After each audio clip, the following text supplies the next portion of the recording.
आज का टॉपिक है भारत में ब्रिटिश विजय, प्लासी एवं बक्सर का युद्ध।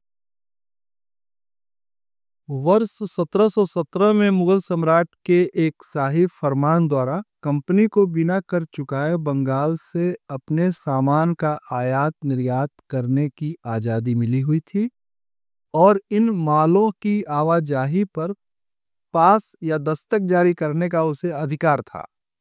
कंपनी के कर्मचारियों को भी निजी व्यापार की छूट थी, हालांकि उनको फरमान की सुरक्षा प्राप्त न थी। इससे बंगाल की सरकार को राजस्व की हानि होती थी। दूसरे, कंपनी को दस्तक जारी करने का जो अधिकार मिला था, उसका दुरुपयोग कंपनी के कर्मचारी अपने निजी व्यापार पर भी कर न चुकाने के लिए करते थे। 1756 में सिराजुद्दौला अपने दादा अलीवर्दी खां की जगह गद्दी पर बैठा।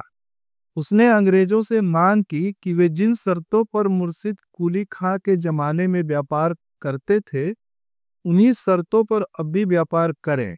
अंग्रेजों ने जो दक्षिण भारत में फ्रांसीसियों को हराकर खुद को ताकतवर महसूस करते थे, इस बात को मानने से इनकार कर दिया। यही वो कहानी है जो पिछले एपिसोड में हमने देखा कि दक्षिण में कर्नाटक की कहानी में बंगाल कहां से आ गया। अपने आदेश का पालन करवाने के लिए सिराजुद्दौला ने कासिम बाजार की अंग्रेज फैक्ट्री पर कब्जा कर लिया, फिर कलकत्ता की ओर कूच किया और 20 जून 1756 को फोर्ट विलियम पर अधिकार कर लिया। तब अपनी आसानी से मिली इस जीत की खुशी मनाने वह कलकत्ता से वापस मुर्शिदाबाद आ गया। इस बीच अंग्रेज नवाब के दरबार के प्रमुख लोगों के साथ साजिश और गद्दारी का ताना बाना बुनते रहे। इनमें प्रमुख थे मीर जाफर, जो मीर बख्शी के पद पर था, मानिक चंद, जो कलकत्ता का अधिकारी था, अमी चंद, जो एक धनी व्यापारी था, जगत सेठ, जो बंगाल का सबसे बड़ा बैंकर था, और खादिम खां, जिसकी कमान में नवाब की सेना का एक बड़ा भाग था। मद्रास से एडमिरल वाटसन और कर्नल क्लाइव की कमान में एक बड़ी नौसैनिक और सैनिक सहायता भी आ पहुंची। क्लाइव ने 1757 के आरंभ में दोबारा कलकत्ता को जीत लिया और नवाब को मजबूर करके अंग्रेजों की सारी मांगें मनवा ली।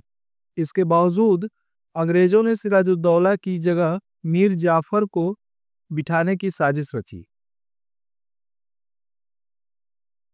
23 जून 1757 को मुर्शिदाबाद से 20 मील दूर प्लासी के मैदान में उनकी सेनाएं आमने सामने हुई।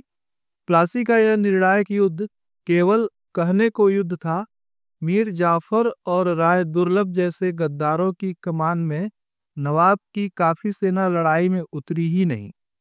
नवाब के सैनिकों का एक बहुत छोटा सा हिस्सा ही मीर मदन और मोहनलाल की अगुवाई में बहादुरी से लड़ता रहा।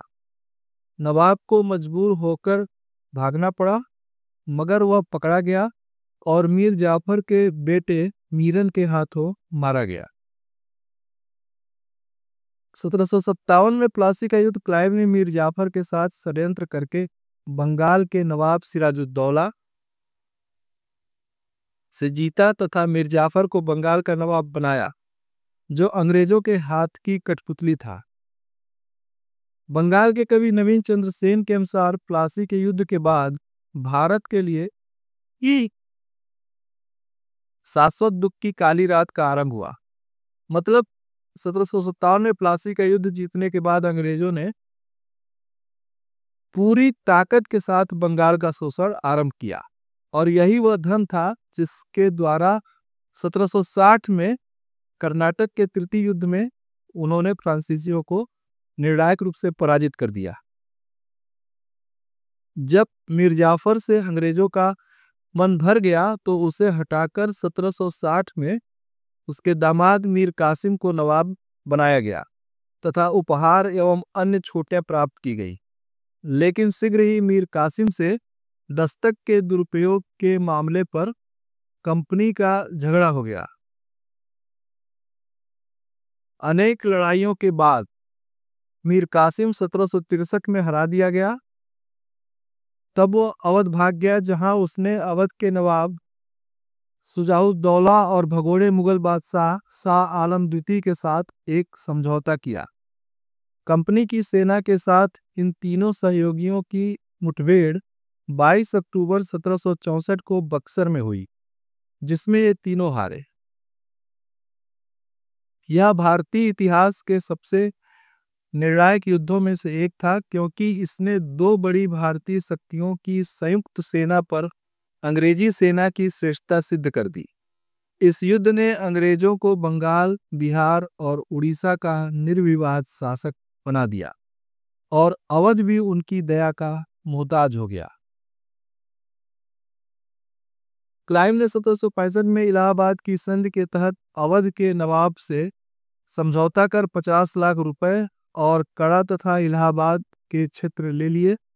इन क्षेत्रों को मुगल सम्राट को देकर बंगाल, बिहार, उड़ीसा की दीवानी प्राप्त की।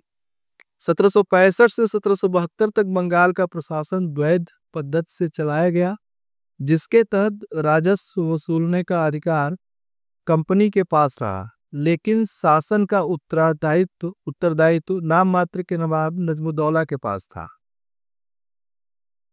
इस प्रणाली के तहत बंगाल का निर्मम शोषण किया गया, जिसका परिणाम 1770 के अकाल में बंगाल की 1/3 जनता के काल का ग्रास बन जाने के रूप में निकला।